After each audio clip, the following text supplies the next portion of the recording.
अस्सलाम वालेकुम। Live with Siraj के साथ मैं शिराज अहमद शराजी हूँ। इस वक्त मैं पार्लियामेंट हाउस के बाहर मौजूद हूँ। फिलहाल जिस टाइम मैं रिकॉर्ड कर रहा हूँ तो इस टाइम जो पार्लियामेंट का आज मुश्तरका इजलास था वो ख़त्म हो चुका है। स्पीकर अयाज सादिक ने इजलास की सदारत की। मैं ज़रा इजलास की कार्रवाई के हवाले से पता चलूँगा कि इस इजलास के जो आगाज़ है वो तिलावत कलाम पाक से हुआ, फिर उसके बाद हदीस जो है वो पेश की गई, कौमी तराना जो है वो सुनाया गया। उसके बाद सदर आसिफ अली जरदारी को खिताब के लिए बुलाया गया।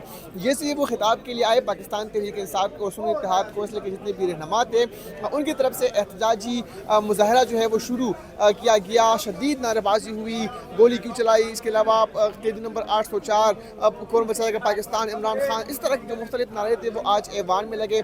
आसिफ अली जरदारी जब खिताब कर रहे थे तो खिताब के दौरान जो हाल में बैठने वाले जितने भी मीडिया के लोग थे, जितने भी MNAs थे, जितने भी गेस्ट थे, किसी को भी कुछ जो है वो समझ नहीं आ रहा था। इतनी शदीद नारेबाजी पाकिस्तान तहरीक इंसाफ के रहनुमा जो है वो कर रहे थे। इस इजलास के दौरान जो एहतजाज हो रहा था उसकी ख़ास बात ये थी कि जो गेस्ट आए हुए थे, जो सफ़ीर आए हुए थे, जो मेहमानों की गैलरी में बैठे हुए थे, वहाँ भी पाकिस्तान तहरीक इंसाफ के कुछ अरकान गए और उन्होंने वहाँ इमरान खान के जो पोस्टर्स है वो उनके सामने लहराए। आतिफ खान इस दौरान तमाम जो MNAs थे उनको जो पोस्टर है इमरान खान के वो प्रोवाइड करते रहे।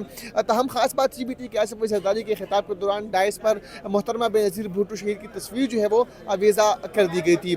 उनका खिताब यहाँ पर काफ़ी लंबा खिताब जो है वो रहा और 8वें सदर वो बन चुके हैं जिन्होंने पार्लियामेंट के मुश्तरका इजलास से खिताब किया। खिताब में उन्होंने जो पार्लियामानी साल में क्या कुछ करेंगे, क्या उनकी हिकमत अमली होगी, क्या उन्होंने जो प्रोजेक्ट्स है या इस एक साल में उन्होंने क्या कुछ करना है, उस हवाले से आसिफ अली ज़रदारी ने अपने खिताब में तमाम तो जो बातें हैं वो बताई।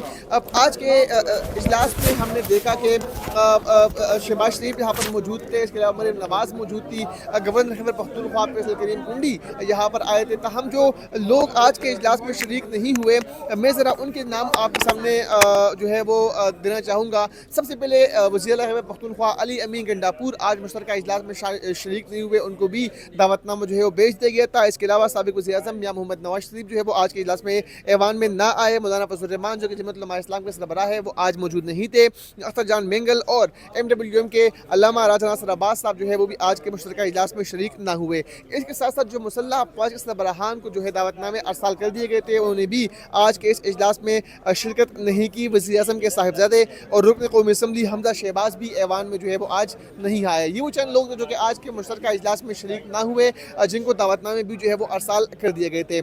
इसके अलावा हमने देखा कि मरियम औरंगज़ेब भी यहाँ पर थी, मरियम नवाज़ भी यहाँ पर थी, परवेज़ खटक भी यहाँ पर मौजूद थे। उन्हें जब ऐवान में मौजूद थे तो वहाँ पर शेख अफजल मरवत से भी वो मिले, उनसे बातचीत भी हुई। उसके बाद हमने देखा कि जो मुश्तरका इजलास था वो गैर मुय्यना मुद्दत तक के लिए मुलतवी हो चुका है। इस इजलास के दौरान या इस इजलास के बाद जितनी भी हमारी बातें हुई थी तमाम अरकान पार्लियामेंट से, उनसे हमने क्या कुछ बातें की, क्या कुछ हमने उनसे गुफ्तगू की, वो आप सुने, उसके बाद बात करेंगे। चीज़ों में बहुत माशाल्लाह, बल्कि 4 चीज़ों में तरक्की की। करप्शन में 2 दर्जे का इजाफा, दहशतगर्दी में 45% का इजाफा, शहादतों में भी 1200 शहादतें हैं जिसको कम करके बताते हैं, ठीक है ना जी। इसके अलावा और भी बहुत सारी मिनिस्ट्रियाँ बढ़ा ली हैं, तरक्की तो है, इश्तिहार बढ़ा ली, आप लोगों का रोज़गार चल रहा है। सर कामरान साहब ये बताइएगा कि जो पाकिस्तान तहरीक इंसाफ के साथ तहफ़्फ़ुज़ात थे ग्रेनेड अलायंस में शमूलियत की, क्या वो तहफ़्फ़ुज़ात दूर हो गए सर? वो कौन से तहफ़्फ़ुज़ात थे वो? तो नहीं बताऊंगा कौन से थे, मगर आज मीटिंग है 10 बजे, ये ब्रेकिंग दे दिए। जमात उलमा इस्लाम की दोनों पार्टी मुलाकात है। सर इजलास के हवाले से बताइएगा, क्या हिकमत अमली बनाई है आज और क्या कुछ होने जा रहा है? देखिए, आज पहला दिन है सेकंड पार्लियामेंट्री ईयर का और सदर का खिताब ही होगा।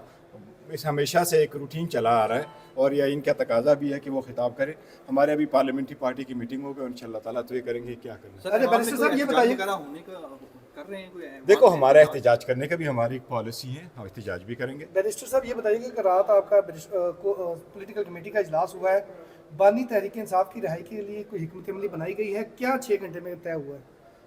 देखो, हमारे एक रूटीन की मीटिंग्स होती रहती है, पॉलिटिकल कमेटी की और कोर कमेटी की। हमारी रात मीटिंग ज़रूर हुई है और हमने उसमें मुख्तलिफ तजावीज़ डिस्कस की हैं, वो हमारे सारे पॉलिटिकल पार्टी से रिलेटेड है। कैदियों की रिहाई तक प्रोटेस्ट जारी रखेंगे, उस पर अमल होगा? नहीं, देखो, वो हमारा प्रोटेस्ट भी जमहूरियत का एक हिस्सा है, अपने अंदाज से जो पहले भी हम करते रहे हैं वो जमहूरियत। देखे, عوام سڑکوں پہ کرتی ہے، جو سرکاری لوگ ہوتے ہیں وہ دفتروں میں کرتے ہیں، اور منتخب نمائندے اپنی ایوان میں بھی کرتے ہیں. تو وہ ایک طریقہ کار ہے، اس کے حساب سے آپ کا ذاتی کیا خیال ہے کس طرح کا پروٹیسٹ جو پارلیمنٹری پارٹی ڈیسائیڈ کرے گی وہی ہوگا. ہم نے پہلے لاسٹ ٹائم بھی ہوا ہے، نتھنگ ان یوزول. دیکھیے یہ دہشت گردی کے خلاف بھرپور اس وقت جنگ لڑی جا رہی ہے، اور ان شاء اللہ تعالیٰ کامیابی بھی ہو رہی ہے اس میں، اور مزید کامیابی ہوگی. اس کو آخری جو اس جب تک اخیر نہیں اس کا کر لیں گے، اس کا دہشت گردی کا چین سے نہیں بیٹھیں گے، نہ پاکستان کی افواج نہ پاکستان کی حکومت جو ہے. ایک پی ٹی آئی جو ہے وہ ہے ان کے ساتھ جو ہے وہ ان کی اتحادی بنی ہوئی، اور نہ دہشت گردوں کی جی بالکل. کوئی ثبوت ہے؟ انہوں نے کون لے کے بس کس نے ان کو لا کے بسایا یہاں پہ؟ کس کے دور میں یہاں پہ یہ 7-8 ہزار جو ہے یا ہزاروں کی تعداد میں جو ٹیسٹ کے وہاں پہ لا کے یہاں پہ بسائے گیا پاکستان. کوئٹہ کے حالات پر 4 دن سے لاک ڈاؤن ہے. اپوزیشن لیڈر یہاں خطاب کر کے گئے ہیں کون جی؟ کہ کوئٹہ اپوزیشن لیڈر کہہ کے گئے ہیں کوئٹہ 4 روز سے لاک ڈاؤن ہے، بند ہے. آپ کیا کہیں گے؟ نہیں، میں تو کہیں بھی کسی بلیٹن میں یا کسی اخبار میں نہیں پڑھا. نہیں انہوں نے کہا ہے نا، تو میں میرا تو نہیں بنتا نا کہ میں کمنٹ کروں گا. یہاں پہ اندر آئے ہوئے تھے، چیف منسٹر آئے ہوئے تھے، آپ ان سے پوچھتے ہیں. اچھا سر، آج جو احتجاج ہوا تحریک انصاف کی جانب سے جب صدر آصف علی یہ تو روایت ہے کہ آپ بیٹا آپ جو ہے وہ 90 کی دہائی میں دیکھتے ہیں تو اس وقت بھی یہ احتجاج ہو جاتا ہے. تو یہ اگر نہ ہو تو آزما خراب ہو جائے گا. لیکن اسی طرح احتجاج چلتا رہا تو سر پھر بات کون سی؟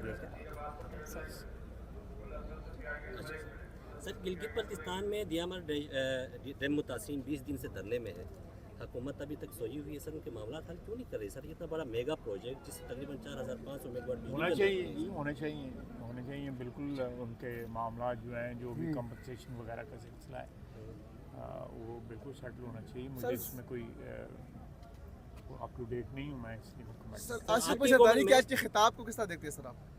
بڑا اچھا خطاب تھا، اور انہوں نے 1 سال کا پروگرام دیا ہے، حکومت اس سے عمل کرے گی. اچھا سر، دہشت گردی کی عمران خان نے جو ڈائلاگ کیا اس کے نتیجے میں دہشت گردی آئی. ان کی حکومت کو گئے ہوئے تقریباً 3 سال مکمل ہونے والے. پی ڈی ایم کی حکومت رہی، اب بھی آپ کا 1 سال ہو گیا. تو آپ نے کیا اس کے اوپر وفاق نے اسٹریٹجی کی ہے کہ ان کے روزانہ لڑائی ہو رہی ہے، روزانہ ہمارے جو ہے فوجی جو ہے جوان جو ہیں بچے شہید ہو رہے ہیں.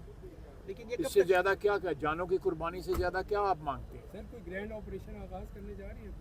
یہ آپریشن جو ہے لگاتار ہو رہا ہے، اور میں سمجھتا ہوں کہ فوج کو پچھلے مہینے 1.5 مہینے میں خاطر خواہ کامیابیاں ہوئی ہیں.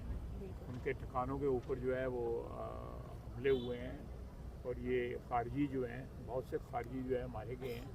اور یہ سلسلہ جاری رہے گا جب تک جو ہے یہ اس کا مکمل طور پہ جو پودے لگائے ہوئے ہیں عمران خان کے، ان کا کلا کم نہیں ہوئی.